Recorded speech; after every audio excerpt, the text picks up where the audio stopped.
Okay. And I was not at your background, so you do have you watching it. Okay. So, uh, so we spoke about the staple crops, the crops that are constantly used or they are in high demand. You know, the maize and the rice and so on and so forth. These are all crops that are in high demand or they are mostly used, and they are termed or they are referred to as staple crops. And that is it. Now, from there we have uh, from there we are going to consider the classes of crops. You know, we have various types of crops, a lot of crops. When you close your eyes, you should be able to mention about 10, 20, 30. And all these crops can be grouped into they can be grouped, we can group them, and the grouping will depend on all is determined by their uses. So we are going to consider various ways or various bases upon which these crops can be grouped. And one base we are going to consider is the uses. The use play a lot of role. And so based on the use of a particular type of crops, you can be able to group them under one family. Now we can also consider their life cycle or their span based on the time they take to harvest and the period within the period between their planting and the period between their germination, the period between to their harvesting.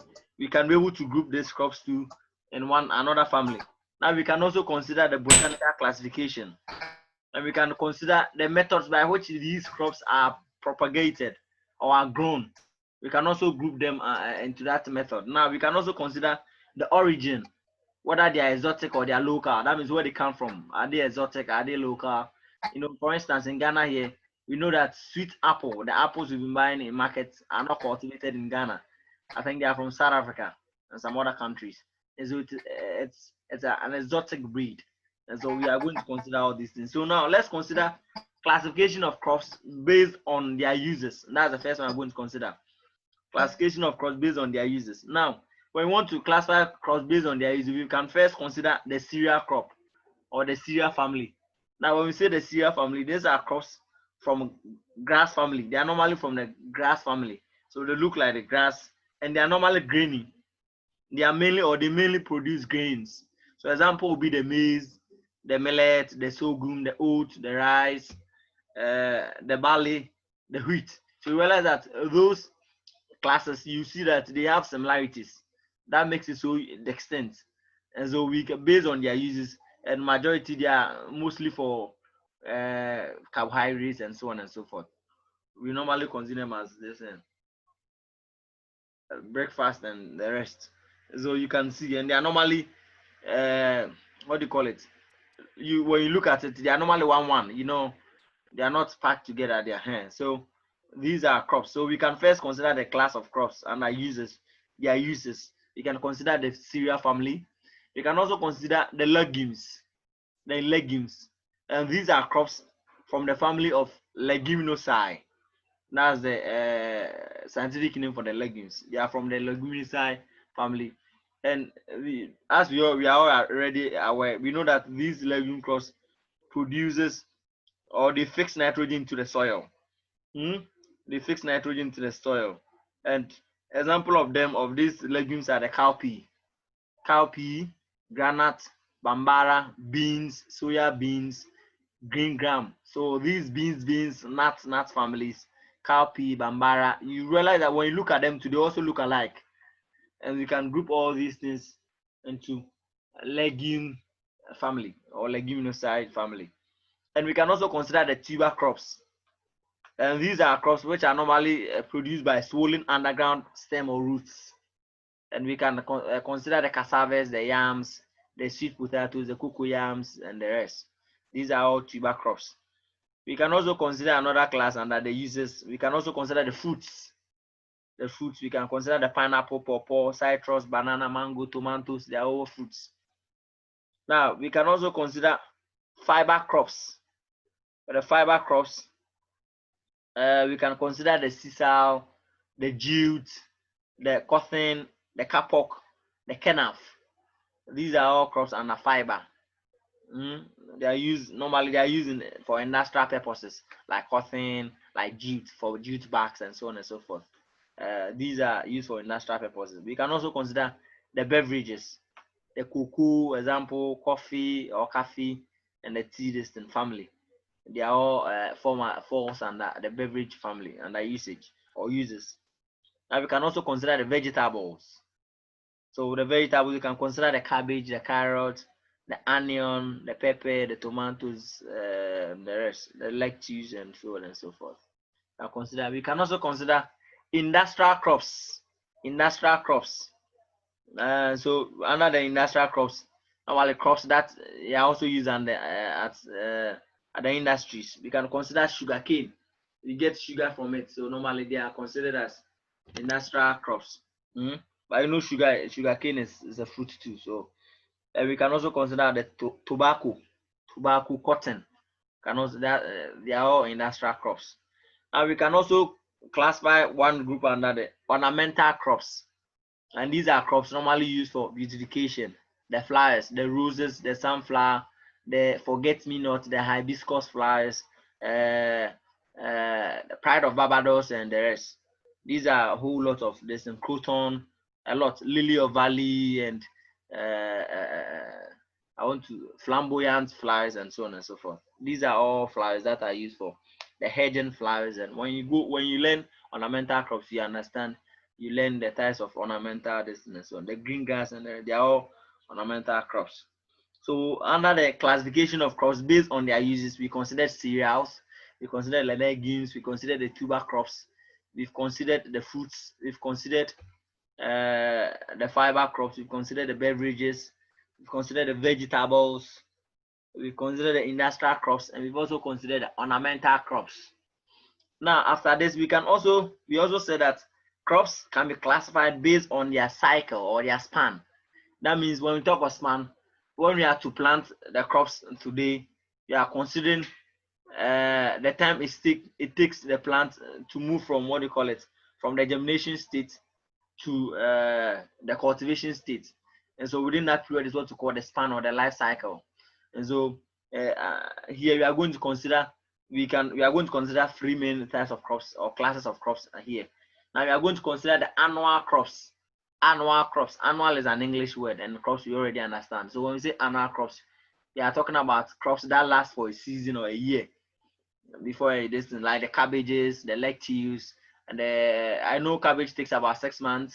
I know sweet potato takes about 3 months. I know what do you call maize is within about 2 or 3 months, and so on and so forth. And so these are tomatoes, carrots, maize, pepper. These are all crops that falls under the annual crops. They don't take a longer time before it gets this thing. It gets ripe. Let me put it that way, or it's ready for harvest. And so these are crops that falls within the annual, falls within a year or within a season.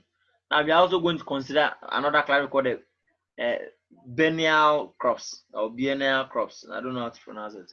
And so the biennial crops. Now these are also crops that last for 2 seasons. And when I say 2 seasons, it lasts for more than a season or more than a year. And so the span is within a year or two. And these are crops which we call the biennial crops. And these crops that complete their life cycle in 2 growing seasons. So example is the plantain, the pineapple, the banana, the pawpaw or pawpaw. These are all crops that can be found under the biennial crops. And the biennial is biennial. Yeah, biennial crops. Biennial is biennial crops. So these are crops. Now we can also consider the last one, which we call the perennial crops. The perennial crops normally last for more than 2 years. They last for more than 2 years. Example is cocoa, coffee, cashew, oil palm, rubber. These are all what do you call it? Crops that last for more than 2 years. This crop, what do you call it? Coconut. I know coconut takes about 3 to 5 years. Initially, it was about 5 to 8 years, but now because of the introduction of the genetically modified this thing. We are able to, which we call the agric. We're able to get them being ready after 2 years or within 3 years. They should be ready. But initially, the old ones or the locals was taking about 5 years, 5 to 6 years.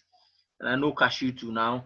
You can be able to get cashew within this thing. And there's a lot of money in cashew. So if you have money, you can go into cashew farming. If you go to the Bronga Hafo, there's about you can get an acre for about 2 or 3 thousand. And when we say in under farming, when we say an acre is equivalent to 4.2 plots. So let's say 4.5 plots. So that is an acre. Now when you go to when we say an hectare, then it's twice of that. So an acre is 2.4, 2.6 acres. As we are saying that a hectare is double of an acre. So if you are able to get even just an acre, which is equivalent to 4 plots, you can be able to plant a lot. And let me teach you. If, for instance, if you want to go into coconut farming, coconut farming, when they are planting it, we have, what do you call it? There are spaces in between them. And even the spaces normally depend on the person planting, on the farmer.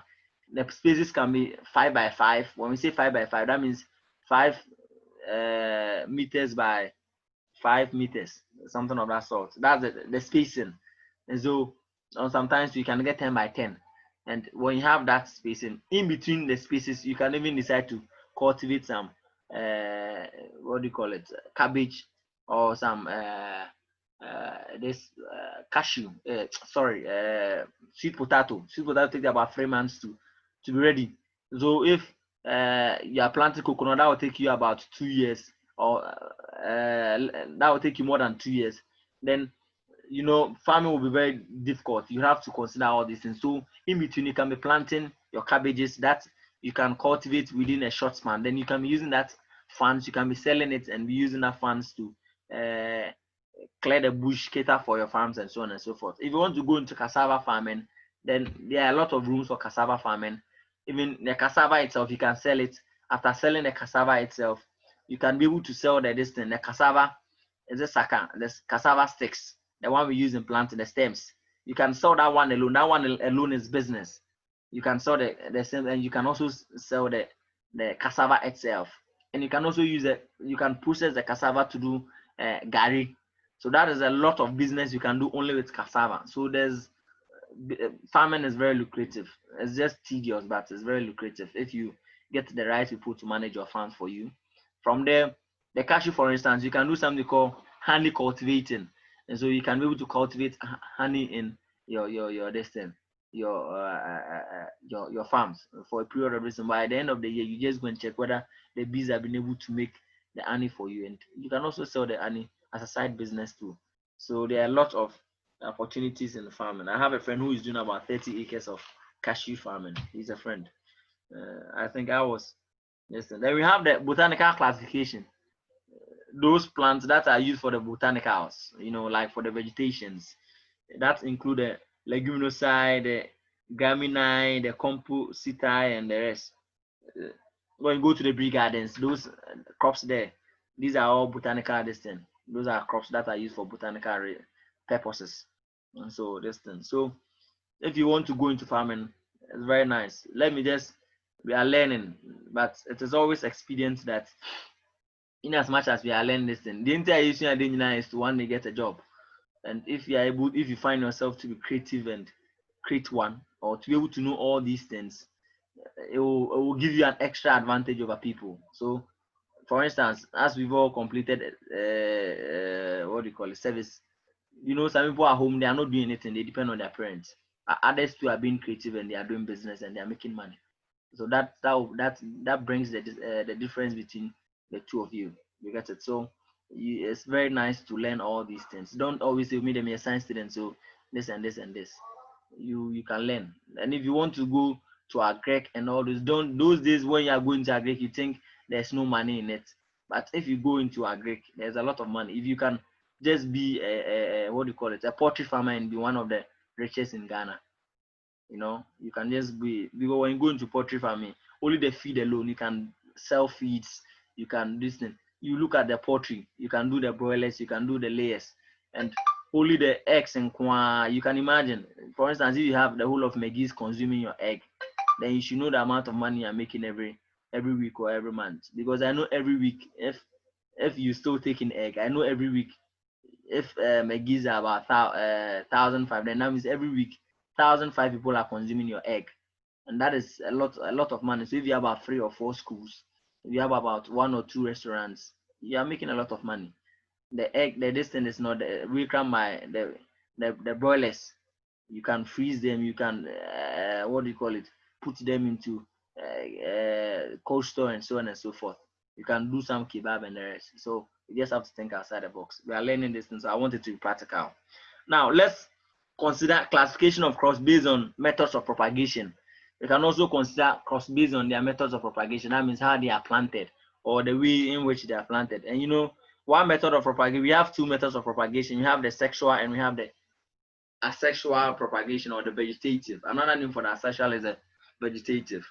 And so, well, you study advanced, you do the grafting and all those. They are all part of the asexual or the vegetative system. Now, we say the sexual, then we are talking about cultivation by seed. A seed, planting seed. This is asexual, and there is a common ones we use. Example is uh, maize and the rest, cabbage, all these things you use seeds. Then we can also talk about asexual vegetative. The vegetative we can talk about the yam, we use the stem, we can talk about cassava and so on and so forth. Plantain and the rest, we can talk about all those things. They use parts of the plants for cultivation. So they use parts of the plant for cultivation. And that's the classification of crops based on method of propagation. Now let's us consider some principles of crops production. Principles of crops production. Now, these are general rules that guide anyone who wants to grow crops and achieve higher yield. So you know that before, for instance, if you want to, principles in life is everywhere. It applies in agric. Everything you want to do, you need that principles.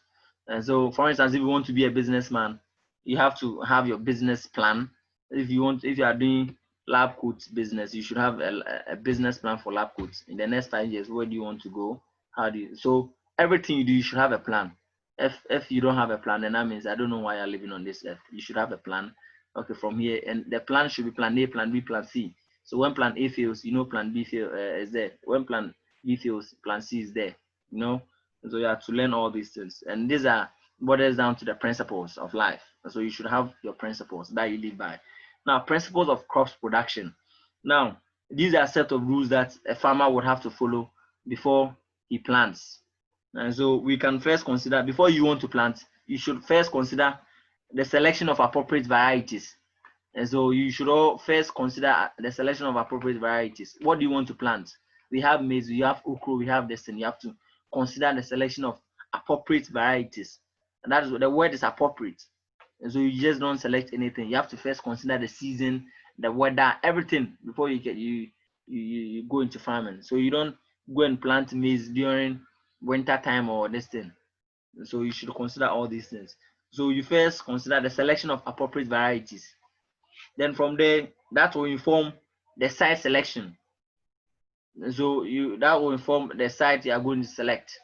You don't expect to go and select a rocky place to go and plant your this thing. If it was to be in Israel, they have technologies that they use in their farming. They have the desert system, but they are still one of the best farmers in the world. We have the fertile, sorry, but we can't even do anything. So you have to consider the site selection and land preparation. When you select the site, you have to prepare the land. And the land preparation will have to do with the tilling of the land, the pruning, and so on. And we'll talk about all those things. Now, then from there, so we spoke about selection of appropriate varieties. We are talking about site selection and land preparation.